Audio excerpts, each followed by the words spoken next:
سارے بچوں، آج ہم ایتھکس یا اخلاقیات کلاس 4 اس کا پہلا چیپٹر ہے، جس میں ہم مختلف مذاہب کا مطالعہ کر رہے ہیں، مختلف ریلیجس کو سمجھ رہے ہیں۔ اور آج اس میں ہم نے جس مذہب کے بارے میں پڑھنا ہے وہ ہے بدھ مت۔ تو آغاز کرتے ہیں۔ بدھ مت کی جڑیں ہندوستان اور افغانستان میں موجود ہیں۔ یہ ایک ہندی مذہب ہے۔ بدھ مت پر ہندو مت کے اثرات بہت زیادہ ہیں۔ اس مذہب کے بانی مہاتما بدھ ہیں۔ گوتم بدھ اجودھیا کے بادشاہ سدھو کے بیٹے تھے۔ آپ کے خاندان کا تعلق اعلیٰ ذات سے نہیں تھا۔ گوتم بدھ کی پیدائش کے 7ویں دن ان کی والدہ انتقال کر گئیں۔ آپ نے اجودھیا کے شہزادوں کی طرح پرورش پائی، وید پڑھی اور سنسکرت زبان میں مہارت حاصل کی۔ آپ نے شادی کی اور 10 سال سکون کی زندگی گزاری۔ اس دوران آپ کے گھر ایک بیٹی کی پیدائش ہوئی۔ گوتم بدھ نے ایک جنازہ، جسے وہ ارتھی کہتے ہیں، ایک دلہن اور ایک بوڑھا شخص دیکھا اور اندازہ لگایا کہ دنیا دکھوں کا گھر ہے۔ آپ نے اس سے پہلے بدھ مت کا نام تو سنا ہوگا، تو آج اس کے بارے میں آپ جان بھی رہے ہیں کہ ہندوستان میں اور افغانستان میں اس کی بنیادیں، اس کی نشانیاں یا پرانے جو تاریخ ہے اس کی وہ موجود ہے۔ یہ ایک ہندو مذہب کے جیسا ہی ہے، اور اس کے اوپر ہندوازم کے یا ہندو مت کے بہت زیادہ اثرات بھی ہیں۔ بہت ساری ان کی جو روایات ہیں، جو عقائد ہیں، وہ ہندو مذہب سے ملتے جلتے ہیں۔ مختلف یہ کیسے ہوا؟ اس کو بنانے والا یا اس کا جو سب سے پہلا بندہ تھا ان عقائد کو ماننے والا، وہ مہاتما بدھ تھا، جو اجودھیا کے ایک بدھ خاندان کے اندر پیدا ہوئے تھے۔ ان کے باپ کا نام بادشاہ سدھو تھا۔ آپ کا تعلق اعلیٰ خاندان سے نہیں تھا، لیکن آپ کی پرورش کیونکہ بہت اچھی ہوئی، اس لیے آپ کا کردار بھی کافی بہتر تھا دوسرے لوگوں سے۔ تو اس سے یہ بھی پتہ چلتا ہے کہ امیر یا غریب ہونے سے فرق نہیں پڑتا، بلکہ پرورش اچھی ہو تو انسان اچھا بنتا ہے۔ جیسے وہ پیدا ہوئے، اس کے 7ویں دن ان کی والدہ کا انتقال ہو گیا۔ اس کے باوجود ان کی پرورش بڑی اچھی ہوئی۔ انہوں نے وید پڑھی۔ وید جو ایک علم ہے ان کا، جو ہم پچھلے چیپٹر میں پڑھ چکے ہیں۔ وید پڑھی، سنسکرت زبان میں مہارت حاصل کی، کیونکہ ان کی جو دینی کتابیں ہیں وہ زیادہ سنسکرت زبان میں ہیں، تو ان کو سمجھنے میں بھی ان کو آسانی ہوئی۔ اس کے بعد جب آپ بڑے ہوئے، آپ نے شادی کی اور 10 سال شادی شدہ پرسکون زندگی گزاری۔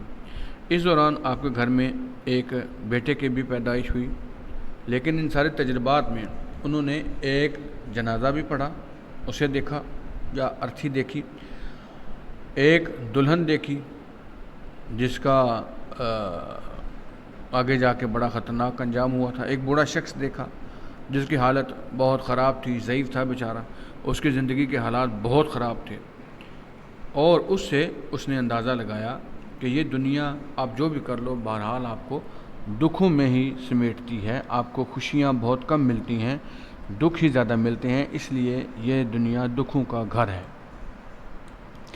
اس بات کو جاننے کے لیے آپ نے ایک رات شاہی محل کو چھوڑ دیا اور بنواس یعنی جنگل چلے گئے۔ آپ یہ جاننا چاہتے تھے کہ مشکلات کی وجہ کیا ہے۔ انہوں نے سچائی جاننے کے لیے سفر کیا اور برت رکھا، یعنی روزہ رکھا۔ آپ نے ایک درخت کے نیچے گیان حاصل کیا۔ آپ نے 80 سال عمر پائی تھی، یعنی یہ تو آپ کو پتہ چل گیا کہ دنیا دکھوں کا گھر ہے۔ اب وہ اس چیز کے پیچھے لگ گئے کہ دکھ کیوں آتے ہیں، کیا ہوتے ہیں دکھ، کیسے ان کو محسوس کیا جاتا ہے، کیونکہ بچپن سے ہی ان کی پرورش شہزادوں کی طرح ہوئی تھی۔ انہیں کپڑے نہ ہونا، بھوک ہونا یا دوسرے مسائل کا سامنا کبھی نہیں ہوا تھا، پر ان کو جاننے کے لیے کہ یہ کیا ہوتے ہیں، انہوں نے جان بوجھ کر اپنی مرضی سے سب سے پہلے محل کو چھوڑ دیا، چھوڑ کے جنگل میں چلے گئے، کیونکہ آپ جاننا چاہتے تھے کہ جب میں بادشاہ کا بیٹا نہیں ہوں گا، بادشاہ نہیں ہوں گا، شہزادہ نہیں ہوں گا، میرے پاس یہ ساری سیکیورٹی، یہ ساری نعمتیں، سارے لوازمات نہیں ہوں گے، تو میں کیسی زندگی گزاروں گا۔ اس کے بعد مزید انہوں نے سچائی کو جاننے کے لیے سفر کیا، کیونکہ اس وقت کا سفر کافی مشکل تھا، اور آپ تو بڑی سہولتیں سفر کرنے کے لیے، تب پیدل سفر تھا، اور اکیلے سفر کیا تاکہ زیادہ سے زیادہ وہ چیلنجز کو دیکھ سکیں، اور اپنی مرضی سے انہوں نے روزے بھی رکھے تاکہ بھوک کاٹیں، بھوک کا ان کو اندازہ ہو۔ پھر آپ نے ایک درخت دیکھا، اس کو پسند کیا، اس کو چنا، اور اس کے نیچے آپ نے کافی زیادہ ریاضت کی، اور گیان حاصل کیا. یعنی گیان کا مطلب ہے ایسی چیزوں کا علم جن کا پہلے آپ نہیں جانتے, جن کے بارے میں, ان کے بارے میں جاننے کی کوشش کی اور آپ نے 80 سال کی عمر پائی. تو یہ سارے وہ مراحل تھے جن سے گزر کے ایک غیر مذہب انسان بھی انسانیت کے قریب آ جاتا ہے. کیسے؟ اپنی ساری آسائشیں چھوڑ کے, خود چھوڑے یا کسی دوسرے کے لیے چھوڑے تو یہ تو اور بھی زیادہ بہتر ہے. اپنی آسائشیں چھوڑ کے, بھوک کاٹ کے, پیدل سفر کر کے, چیلنجز کا سامنا کر کے انہوں نے یہ سارا کچھ چیک کیا کہ دکھ کیا ہوتا ہے اور اس کو کیسے محسوس کیا جاتا ہے. اس کے بعد جو انہوں نے تعلیمات دی ان میں دنیا کے کسی مذہبی رہنما کی طرح گوتم بدھ کی تعلیمات بھی اچھائی کا ہی چرچا کرتی ہیں. گوتم بدھ کے نظریات اب یہ نیچے ہیں سارے. پہلا, تمام لوگوں کا جسم حقیقی نہیں. ان کو یہ سمجھ آ گئی کہ ہم جیسے نظر آتے ہیں ویسے ہم ہیں نہیں, جسم کے ساتھ کچھ اور بھی اٹیچ ہے جسے ہم لوگ روح کا نام دیتے ہیں. تو یہ جسم جو ہے یہ حقیقی نہیں, اسے بہرحال مٹی میں ملنا ہے اور روح قائم رہتی ہے. دنیا ہمیشہ رہے گی, اس کا پیدا کرنے والا کوئی نہیں. یہ ان کا عقیدہ تھا کہ دنیا کبھی ختم نہیں ہوگی اور کسی نے پیدا نہیں کی, یہ پہلے سے موجود تھی. قربانی, توبہ اور کفارہ کی اجازت نہیں ہے. یعنی آپ نہ تو کسی کے لیے قربانی دیں, نہ توبہ کریں اور نہ کسی چیز کا کفارہ ادا کریں. دنیا بدلتی رہتی ہے, یعنی ہر دور میں دنیا کے حالات پہلے سے مختلف ہوتے رہے ہیں, نظام چینج ہوتا رہا ہے, لوگ بدلتے رہے ہیں, لوگوں کے عقیدے بدلتے رہے ہیں, حالات بدلتے رہے ہیں. تمام چیزیں غیر حقیقی اور فانی ہیں. آپ یہاں پہ پھر وہ واپس اسی طرف آ رہے ہیں کہ تمام چیزیں جو ہیں یہ غیر حقیقی ہیں, یہ ایک دھوکہ ہے اور فانی ہیں, یعنی ختم ہو جانے والی ہیں.